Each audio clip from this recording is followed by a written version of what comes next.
তীব্র গরমকে পিছনে ফেলে আজ রাতে আবারও দেশের পশ্চিমের কয়েকটি এলাকায় ধেয়ে আসছে কালবৈশাখী।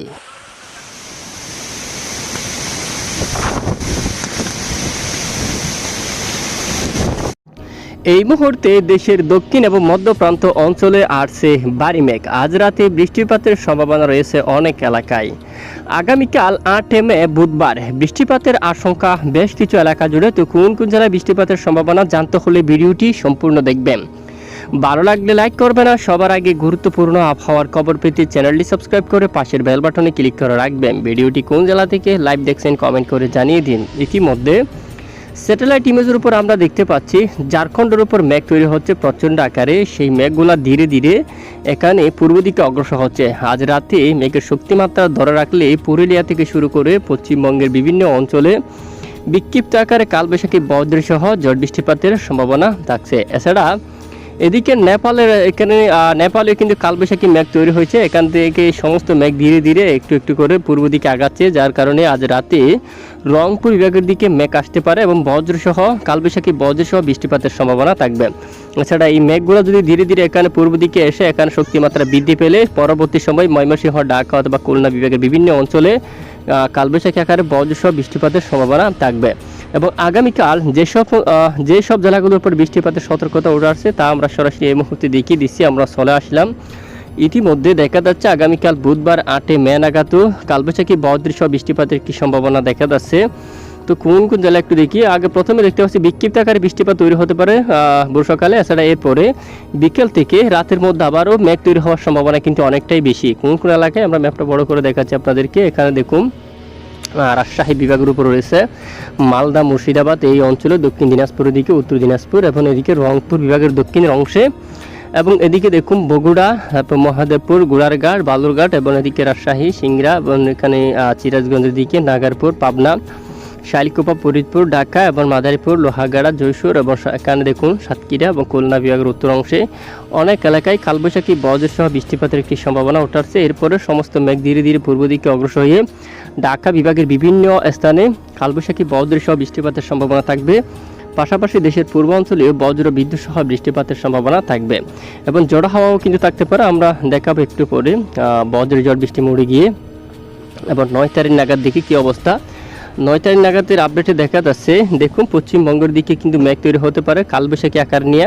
পশ্চিমবঙ্গের বিভিন্ন এলাকা জুড়ে কালবৈশাখী বজ্রসহ বৃষ্টিপাতের সম্ভাবনা কিন্তু উঠে আসছে। এরই মাঝে আমরা দেখতে পাচ্ছি কলকাতার উত্তর অংশে এই যে এখানে দেখুন আপনারা শান্তিপুর রয়েছে, শান্তিপুর এবং চন্দ্রনগর, আরামবাগ, বর্ধমান, কাতুয়া এবং এদিকে দেখুন দুর্গাপুর এবং বাঁকুড়া এই এলাকা জুড়ে, এবং এদিকে জামশেদপুর রয়েছে, তারপর চাকুলিয়া, খড়গপুর, কোলাঘাট এবং হালদিবাড়ি, এখানে অনেক এলাকা জুড়ে বজ্র বিদ্যুৎ সহ ঝড় বৃষ্টিপাতের সম্ভাবনা কিন্তু উঠে আসছে।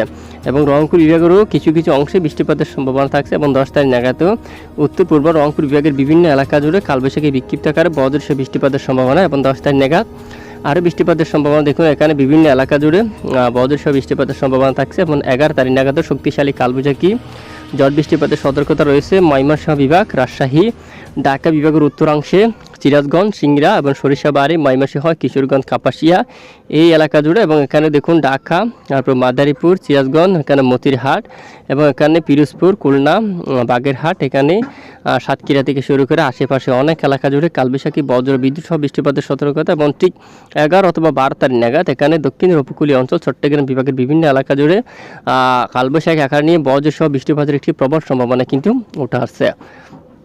তো মূলত এই হচ্ছে বৃষ্টিপাতের আভাস আর তাপমাত্রা কোন কোন এলাকায় কেমন থাকবে তাপপ্রবাহ, তার আগে একটু আমরা দেখব জড়ো বাতাস কেমন থাকতে পারে। পাশাপাশি দেখুন আগামীকাল থেকে যদি আমরা একটু বুধবার কিছুটা জড়ো বাতাস থাকতে পারে। এখানে দেখুন জড়ো হাওয়া আকারে দমকা, এখানে দেখুন খুলনা বিভাগের উপর, তারপর এখানে ময়মনসিংহ বজ্র বৃষ্টির সাথে জড়ো বাতাসে কিন্তু থাকার সম্ভাবনা। স্যার এদিকে দেখুন কালবৈশাখী মেঘ তৈরি হয়ে জামশেদপুর এবং ধামবাদ এই অঞ্চলের দিকে তৈরি হয়ে ঝাড়খণ্ডের উপর ধীরে ধীরে পূর্ব দিকে অগ্রসর হয়ে পশ্চিমবঙ্গের অনেক এলাকায় দমকা জড়ো হাওয়া আকারে কালবৈশাখী বজ্রসহ বৃষ্টিপাত ঘটার সম্ভাবনা রয়েছে। তো এ হচ্ছে মূলত বৃষ্টিপাতের সতর্কতা আপডেট। আর ইতিমধ্যে আমরা একটু আপনাদেরকে দেখাবো তাপমাত্রা কি আপডেট ওটা আছে। তো তাপমাত্রা মোড়ে আমরা সরাসরি চলে যাব। ইতিমধ্যে এই মুহূর্তে আমরা অবস্থান করলাম তাপমাত্রা মোড়ে। তো দেশের সর্বোচ্চ তাপমাত্রা আগামীকাল যদি আমরা একটু ম্যাপে দেখাই, তো দেখুন দুপুর 2টা কালীন সময়ের মধ্যে এখানে কলকাতায় 32 পর্যন্ত এবং ঢাকা বিভাগে 32, চট্টগ্রাম বিভাগে প্রায় 30, 1 ডিগ্রি হেরফের হতে পারে, 32 31 এরকম। ঢাকায় কিন্তু 32 থাকছে এবং উত্তরে এদিকে দেখুন আপনারা সিলেট বিভাগের উপর 31 ডিগ্রিতে, এবং এদিকে ময়মনসিংহ বিভাগ এই অঞ্চলে 31, এবং টোরাতে 27, রংপুরে 31, আর একটু উত্তরে 32 এরকম।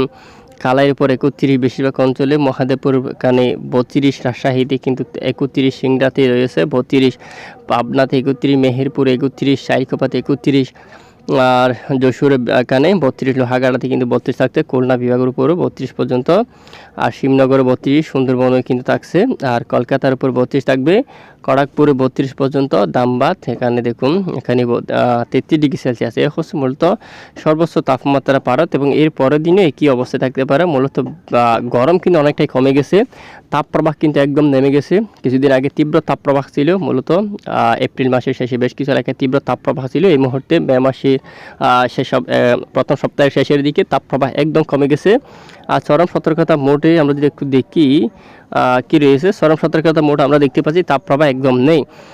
8টার নাগাদ যদি দেখি, দেখুন বেশ কিছু এলাকায় স্বাভাবিক একদম শান্ত পরিবেশ, তাপমাত্রা একদম কমে গেছে, খুলনা, বরিশাল, কলকাতা, তারপর এদিকে দেখুন আরামবাগ, বর্ধমান, শান্তিপুর, কাতুয়া, দুর্গাপুর সবটুকু এলাকা থেকে তাপপ্রবাহ কিন্তু অনেকটাই কমে গেছে, একদম কমে গেছে বলতে গেলে। আর দমকা জড়ো বাতাসে কিন্তু এই মুহূর্তে চালু নেই। দেখুন বাতাসের গতিমাত্রা খুবই কম রয়েছে, দক্ষিণের উপকূলীয় অঞ্চলে কিন্তু হাওয়ার দাপট কিন্তু খুবই কম, আর কিছুটা হাওয়ার দাপট থাকবে ফৈজাবাদ, তারপর এদিকে কানপুর এই অঞ্চলে, বিহারের দিকে এখানে কিন্তু দেখুন পাটনা, এলাহাবাদ এই সমস্ত এলাকায় কিন্তু কিছুটা দমকা বাতাস থাকার সম্ভাবনা রয়েছে। আর বৃষ্টির যে আপডেট, দেখুন বৃষ্টির কী আপডেট আছে, এই মুহূর্তে রাতে কিছুটা বৃষ্টির সম্ভাবনা, চট্টগ্রাম বিভাগের বিভিন্ন উপকূলীয় অঞ্চলে কিছুটা বজ্রসহ বৃষ্টিপাতের সম্ভাবনা থাকছে, এবং খুলনা, বরিশালের 2-1 অংশে বজ্রসহ বৃষ্টিপাতের সম্ভাবনা থাকছে, এবং আগামীকাল বুধবারও চট্টগ্রাম বিভাগের উত্তর পূর্ব দিকে বজ্রসহ বৃষ্টিপাতের সতর্কতা, এবং বরিশাল, খুলনা বিভাগের অনেক অংশে বজ্রসহ বৃষ্টিপাতের সতর্কতা রয়েছে। কলকাতা, খড়গপুর এবং পশ্চিমবঙ্গের অনেক এলাকায়, বর্ধমান, আরামবাগ, এদিকে দেখুন শান্তিপুর, বাঁকুড়া, দুর্গাপুর, পুরুলিয়া এই এলাকা জুড়ে, এবং এদিকে পূর্ব মেদিনীপুর, পশ্চিম মেদিনীপুর, উত্তর 24 পরগনা, দক্ষিণ 24 পরগনা এবং হালদিয়া, এখানে বেশ কিছু এলাকায় বজ্রসহ বৃষ্টিপাতের একটি সতর্কতা কিন্তু উঠে আসছে।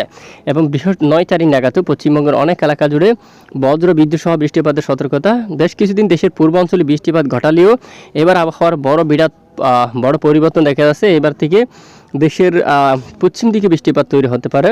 পশ্চিমবঙ্গের বিভিন্ন এলাকায় বারোচর পর বাগালপুর, দেওঘর, নামবাদ এই এলাকা জুড়ে বৃষ্টিপাত ঘটিয়ে দেশের এখানে পূর্ব দিকে অগ্রসর হয়ে রাজশাহী বিভাগ, বর্ডার এলাকা এরিয়া, এখানে খুলনা বিভাগের উপর, তারপর কলকাতা, এদিকে যশোর, পাবনা, ঝিনাইদহ, এখানে সিংড়া, সিরাজগঞ্জ, মহাদেবপুর, চাঁপাইনবাবগঞ্জ এই এলাকা জুড়ে বৃষ্টিপাত ঘটার একটি সম্ভাবনা। এবং 11 তারিখ থেকে গোটা রাজ্যের বেশিরভাগ এলাকায় বজ্রসহ বৃষ্টিপাতের প্রবল সতর্কতা উঠে আসছে। এরই মাঝে বরিশাল, মাদারীপুর, লোহাগাড়া, যশোর, সাইলকোপা এবং মূলত বেশিরভাগ স্থানে কালবৈশাখী বজ্রসহ ঝড় বৃষ্টিপাতের সতর্কতা কিন্তু উঠে আসছে। তো এই মুহূর্তে বঙ্গোপসাগর নিরাপদ, বঙ্গোপসাগরে কোনো ধরনের উত্তাল পরিবেশ নেই। যদি একটু আমরা দেখি, আপনাদেরকে দেখাই, এই যে দেখুন উত্তাল পরিবেশ নেই, তবে আগামী 9 তারিখ নাগাদ এখানে একটু ঝড়ো বাতাস থাকতে পারে। দেখুন উপকূলীয় অঞ্চল জুড়ে, তারপরে দিকে এই সমস্ত এলাকা জুড়ে কিছুটা ঝড়ো বাতাস বইতে পারে, এই যে কালবৈশাখীর সাথে। আর বঙ্গোপসাগর নিরাপদ, কোনো ধরনের উত্তাল পরিবেশ এই মুহূর্তে বঙ্গোপসাগর বুকে নেই। যদি পরিবর্তন ঘটে সবার আগে জানাবো ইনশাআল্লাহ, সঙ্গে থাকবেন। তো এতক্ষণ আমাদের সাথে থাকার জন্য ধন্যবাদ।